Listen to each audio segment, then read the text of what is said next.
नमस्कार। ग्रहों की गोचरीय स्थिति पर रेगुलर वीडियो पाने के लिए साप्ताहिक राशिफल, मासिक राशिफल, त्रैमासिक राशिफल और ग्रहों के बाकी गोचर पर भी रेगुलर अपडेट्स पाने के लिए, जिसके हिसाब से आप अपने जीवन में थोड़ी गाइडेंस प्राप्त कर सकें, इसके लिए मेरे चैनल को अवश्य सब्सक्राइब करें। जिन लोगों ने सब्सक्राइब कर रखा है वो ऑल ये जो नोटिफिकेशन सेटिंग होती है इसको क्लिक करें, क्योंकि कभी कभी कुछ लोग बोलते हैं उनको नोटिफिकेशन नहीं मिलती। आशा करता हूँ चैनल को सब्सक्राइब करेंगे और रेगुलर वीडियोस अवश्य आप देखेंगे। नमस्कार। ओम गणेशाय नमः। ओम नमः शिवाय। मैं निखिल ज्योतिषाचार्य आप सभी का मेरे चैनल पर पुनः स्वागत करता हूँ। आशा करता हूँ कि आप सभी स्वस्थ होंगे।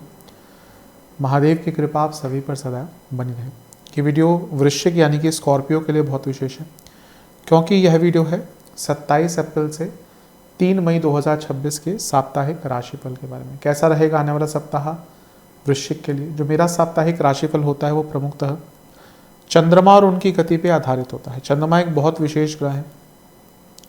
चंद्रमा की विशेषताएं बहुत सारी हैं, लेकिन जब हम साप्ताहिक राशिफल की बात करते हैं तो पहला तो उनकी तेज गति, फिर उनका मन का कारक होना, और फिर उनकी एक क्वालिटी कि वह जिस भी भाव राशि ग्रह आदि के साथ संबंध संपर्क साधते हैं उनको बहुत एक्टिवेट कर देते हैं। इन सभी कारणों से चंद्रमा का जो गोचर होता है वो बहुत विशेष होता है। चंद्रमा के गोचर के कारण हमारे मन, मस्तिष्क, विचार, स्वभाव, सोचने के तौर तरीके, दृष्टिकोण, हर चीज़ पर डायरेक्ट इम्पैक्ट पड़ता है। उसको समझने के लिए साप्ताहिक राशिफल बहुत विशेष होता है। इस अंधकारमय जीवन में ज्योतिष एकमात्र विद्या है, एकमात्र पद्धति है जो हमें थोड़ा सा गाइड कर सकते हैं। भले ही राशिफल बहुत ही सामान्य आधार पर दिए जाएं, लेकिन एक जनरल गाइडेंस के लिए, जनरल डूज एंड नोट्स के लिए बहुत उपयोगी होते हैं। यदि आपकी लग्न राशि या चंद्र राशि वृश्चिक है, स्कॉर्पियो है, दोनों ही गाइडेंस के लिए इस राशिफल को देख सकते हैं। जहाँ से सूट और रिलेट आपको ज़्यादा करता है वहाँ से देखिए। व्यक्तिगत तौर पे मेरा मानना है लग्न से देखेंगे तो अच्छा है। इनकेस नहीं पता है लग्न राशि तो अपनी चंद्र राशि से भी इसको देख सकते हैं। शुरू करते हैं अत्यंत महत्वपूर्ण राशिफल का।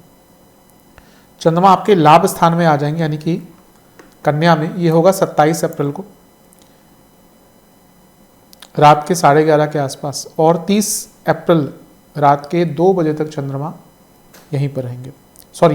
30 अप्रैल दिन के 2 बजे तक, 2 PM तक चंद्रमा यहीं पर रहेंगे। चंद्रमा का लाभ स्थान में आना एक प्रकार से काफ़ी अच्छा होता है। चंद्रमा आपके भाग्येश हैं और लाभ स्थान में जा रहे हैं, यानी कि भाग्य की वृद्धि होती हुई दिख रही है। यहाँ पे चंद्रमा पर इम्पैक्ट बहुत है। बुध की दृष्टि है, मंगल की दृष्टि है और शनि की दृष्टि है। ये चीज़ें अपने आप में अंकित कर रही है कि ये समय ऐसा है जहाँ पर बहुत कुछ आप प्राप्त कर सकते हैं। भौतिक रूप से बहुत कुछ प्राप्त कर सकते हैं। Materialistically you can gain a lot. बुध का प्रभाव है जो लाभेश ही है और अष्टमेश है, अचानक से धन की प्राप्ति। मंगल का प्रभाव है जो लग्नेश है, छठे घर के स्वामी है, लीगल कार्यों में सफलता, लीगल काम जो अटक रहे थे उसमें पूर्णता और गति। और शनि जो तीसरे घर के स्वामी है, चौथे घर के स्वामी है, 11वें घर से संबंध बन रहा है, जहाँ पे भाग्येश है, यानी कि प्रॉपर्टी, एसेट्स की वृद्धि, जैसा मैंने कहा मेटलिस्टिक जो चीज़ें होती हैं उसमें लाभ मिलेगा। लेकिन चंद्रमा केमद्रुम दोष में है और शनि का प्रभाव विष दोष। मंगल और शनि गुस्सा, बुध कन्फ्यूजन। तो यहाँ पे क्या है ना, जो हमारी वासनाएं होती हैं, इच्छाएं होती हैं, जो डिज़ायर्स होते हैं वो बहुत हावी हो जाते हैं। और जब भी हम पर इच्छाएं हावी होंगी हम उल्टे सीधे काम करेंगे। आप कभी भी अपने जीवन में उठाकर देख लीजिए, जब आप इच्छाओं से ग्रस्त होंगे या इच्छाएं आप पर हावी रहेंगी, आपके मन, मस्तिष्क, विचार पर, आपने कुछ ऐसे काम किए होंगे जो बाद में आप सोचते होंगे मैंने क्या कर दिया, रिग्रेट भी करते होंगे। यही तो होता है, और क्या चीज़ है। जीवन को समझना ही यही है कि कब आपको अपने इच्छाओं पर कंट्रोल करना है, कब नहीं करना है। और ये सबसे मुश्किल काम है।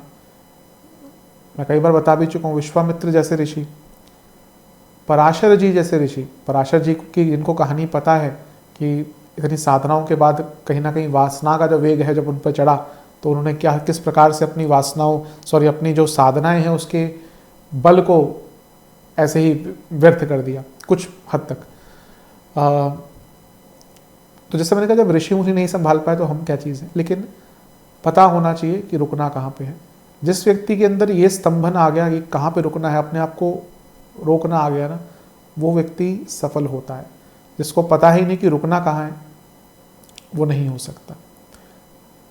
एक व्यक्ति को अगर ये पता ना मुझे क्या नहीं चाहिए, यकीन मानिए आप उस व्यक्ति को देखेंगे ना वो सक्सेसफुल मिलेगा आपको। उसके कंपैरिजन में वो व्यक्ति जिसको बहुत कुछ चाहिए वो सफलता अधिकतम नहीं प्राप्त करते। तो यहाँ पे भी आपको ये पता होना चाहिए कि आपको क्या नहीं करना, rather than कि क्या क्या करना है। नवांश कुंडली, अपने ऊपर विश्वास बढ़ाइए। दशांश कुंडली, कार्य क्षेत्र में शॉर्टकट्स मत लीजिएगा। बिजनेस की जहाँ तक बात है, ऐसा लगता है कि थोड़े से ना काम तो आपको बड़ा मिल सकता है, लेकिन थोड़ा सा आपको रिस्क कम लेना है इस टाइम पे। लव लाइफ, अपने पार्टनर के एफर्ट्स को रिकॉग्नाइज कीजिए। कभी कभी क्या होता है कि पार्टनर हमारे लिए कुछ करते हैं, स्पेशल चीज़ करते हैं, और हम उसको बहुत ज़्यादा रिकॉग्नाइज नहीं करते। जब वो नहीं होते या नहीं हमें वो चीज़, वो स्नेह प्राप्त होता, तब हमें लगता है छोटी छोटी चीज़ें कि भाई पूछ लेना कि क्या हाल चाल है, ये एक after a certain time boring भी लग सकते हैं, पर जब ये नहीं होती, कोई रिलेशनशिप में अगर होता है तो उसको फिर याद आती है वो चीज़। तो जो छोटी छोटी चीज़ें हैं उनको समेट के रखिए, उनका वैल्यू कीजिए। वैवाहिक जीवन, समय दीजिए।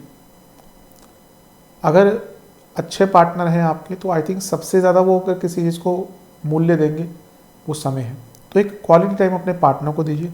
स्टूडेंट्स, आप बहुत शॉर्टकट्स ले रहे हैं, एस्केपिस्ट बन रहे हैं, नहीं चल सकता, इस पर विचार कीजिएगा। सेहत, बीपी, नसों की प्रॉब्लम, स्किन डिसऑर्डर। सर्वाष्टक में आपका चौथा घर बली है। प्रॉपर्टी, वाहन, मैटेरियलिस्टिक प्लेजर, अच्छा टाइम। 30 अप्रैल चंद्रमा आ जाएंगे 12वें घर में यानी कि तुला में, और 2 मई रात के 11 तक यहीं पर रहेंगे। चंद्रमा का 12वें घर में आना बहुत अच्छा नहीं माना था। अच्छा, इसी दिन बुध का गोचर भी होगा, वो 6ठे घर में आगे, क्योंकि उनका इम्पैक्ट है चंद्रमा पर, तो दिखाना पड़ गया या आवश्यक हो गया। 12वें घर के चंद्रमा, जैसे मैंने कहा, बहुत अच्छी पोजीशन, बहुत आइडियल पोजीशन नहीं है। नवमेश 12वें घर में जो लोग विदेश में रहते हैं, विदेश से संबंधित काम करते हैं, उनके लिए अच्छा है, बदलाव के लिए अच्छा है, लेकिन खर्चे बहुत होंगे। जिनकी कुंडली में चंद्रमा खराब है या जिनको कोई मानसिक विकार है, उनके लिए कष्टकारी टाइम रहता है। ज्योतिष को अगर समझना है ना, तो कहीं ना कहीं चंद्रमा की पोजीशन को देखा कीजिए। आपके मूड स्विंग्स कैसे होते हैं ना, वही समझ आ जाएगा कि हाँ ज्योतिष कितना काम करता है, और जो लोग देखते हैं कहीं ना कहीं उससे रिलेट करते होंगे। यहाँ पे चंद्रमा पर इम्पैक्ट कितना है? राहु का प्रभाव है, गुरु का प्रभाव है, बुध का प्रभाव है, सूर्य का प्रभाव है और मंगल का प्रभाव। 5 ग्रहों की दृष्टि कभी भी अच्छी नहीं होती चंद्रमा पर। अच्छी इन द सेंस मेंटल सेहत के लिए। कई लोग मैं देखता हूँ, जानता हूँ, चंद्रमा 5 ग्रहों के प्रभाव में, 6 ग्रहों के प्रभाव में, सक्सेसफुल करियर, सक्सेसफुल एवरीथिंग, मन बहुत व्यथित है। तो चंद्रमा क्या है? मन के तो कारक है। तो ये अपने मन को संभाल के रखिएगा, क्योंकि मन भागेगा, मन इतराएगा, मन विचलित होगा। तो हफ्ते के इस भाग में मन पर नियंत्रण रखना है। गुरु का प्रभाव है जो लक्ष्मी, धनस्थान और लक्ष्मी स्थान के स्वामी है, पैसा तो आएगा ही। मंगल का अभी भी प्रभाव है जो लग्नेश ही है, काम बनेंगे ही। सूर्य की किरणें हैं तो क्या है? पूर्णिमा योग, और दशमेश है, करियर में जो रुकावटें आ रही थी उनको दूर कर पाएंगे। बुध का प्रभाव है जो लाभेश है, अष्टमेश है, पैसा अचानक से आएगा। ये सब अच्छा है, लेकिन मन, और जब मन ही ठीक नहीं है तो फिर क्या ठीक है? तभी तो कहते हैं कि मन के हारे हार है, मन के जीते जीत। तो अपने मन पर नियंत्रण रखना है, एकाग्रचित्त रहना है, और गलत डायरेक्शन में मन को भागने मत दीजिएगा। हम सबको पता है कि हम कुछ चीज़ सोचेंगे तो हमारा दिमाग खराब हो जाएगा, किसी से लड़ेंगे या कुछ ऐसा होगा, इस बात पर बात करेंगे तो हमारा मन, ऑब्वियसली एक सर्टेन एज के बाद हम समझ जाते हैं कि यहाँ पे नहीं जाना। तो यही चीज़ आपको समझनी है। जो थोड़े से यंगस्टर्स होते हैं वो थोड़ा सा बहक जाते हैं, लेकिन राशिफल का औचित्य यही है कि अपने मन पर नियंत्रण रखें। नवांश कुंडली, सपोर्ट ढूंढिए, मेंटल सपोर्ट। आज के टाइम में मेंटल सपोर्ट होना बहुत अनिवार्य है। लोग इतने बिजी हो जाते हैं, दोस्तों से बात नहीं करते, रिश्तेदारों से बात नहीं करते। वो सफलता की सीढ़ियों पे आप जो चढ़ रहे हैं, वो जो बैंक अकाउंट में पैसा बढ़ रहा है, जो आपके घर बढ़ रहे हैं, क्या ये आपको मानसिक संतुष्टि कभी दे सकते हैं? यकीन मानिए, जब सब आ जाता है ये चीज़ें उतनी अच्छी नहीं लगती, या उससे इससे कोई मैं ये नहीं कह रहा कि अनिवार्य नहीं, बहुत अनिवार्य है, पर केवल इससे जीवन में संतुष्टिता नहीं आ सकती। तो बैलेंस रखिए अपने रिश्तों को, वो किसी भी प्रकार के हो, दोस्त हो, रिश्तेदार हो, माँ बाप हो, उनको भूलिए मत। दशांश कुंडली, कार्य क्षेत्र में कुछ अच्छा काम मिल सकता है, चेंज भी आ सकता है, डिपार्टमेंटल चेंज के चांसेस हैं। बिजनेस में रिसर्च कीजिए, और अपने जो भी आपका प्रोडक्ट सर्विसेज है रिसर्च कीजिए। लव लाइफ, फीलिंग्स एक्सप्रेस कीजिए। वृश्चिक वाले जो लोग होते हैं ना, बहुत इमोशनल होते हैं। दिखाते नहीं हैं ये इतने, क्योंकि कहीं ना कहीं जब इनका जीवन चलता है तो ये समझ जाते हैं कि इमोशन जहाँ दिखाएं वहीं फंसेंगे, लेकिन इमोशनल बहुत होते हैं। जितनी भी 4, 8, 12 वाली राशियां हैं ना, ये लग्न है 4, मतलब कि कर्क, वृश्चिक और मीन, बहुत इमोशनल लोग, जल तत्व है। ये एक्सप्रेस कर देते हैं, ये हिचकते हैं, ये बताते ही नहीं है। बहुत रेयरली होता है कि मीन वाले बताते हैं।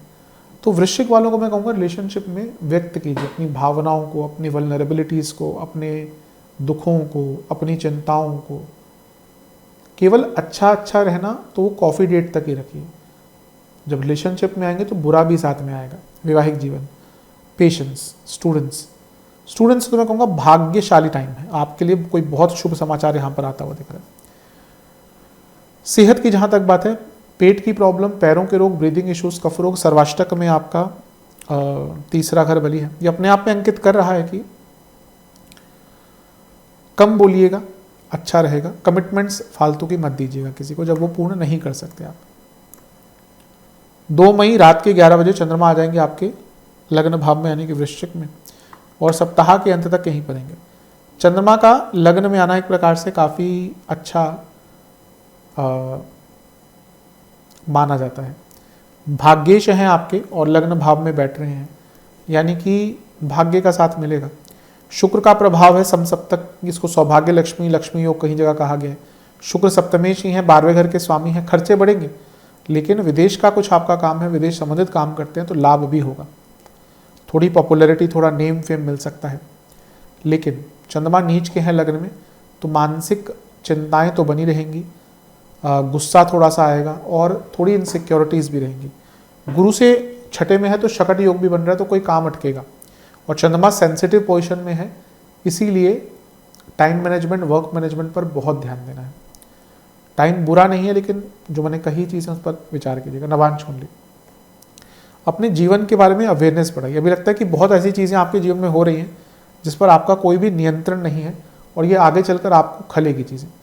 दशांश कुंडली, कार्य क्षेत्र में एक फ्लो लाने की कोशिश कीजिए जो नहीं है बिल्कुल भी। बिजनेस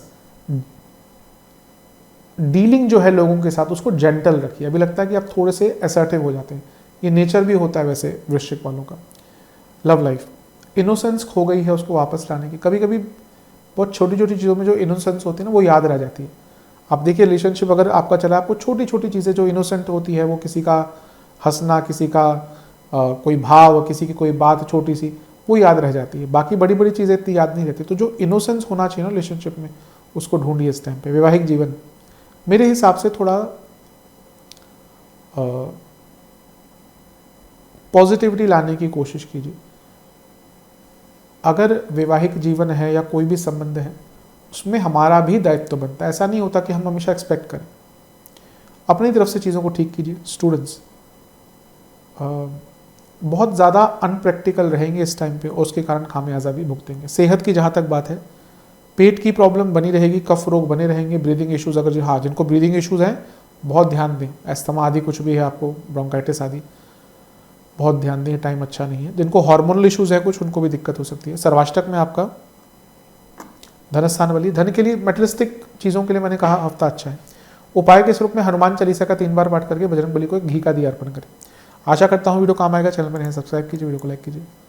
मिलता हूँ मैं आप सभी से अगली वीडियो में, तब तक के लिए ओम नमः शिवाय।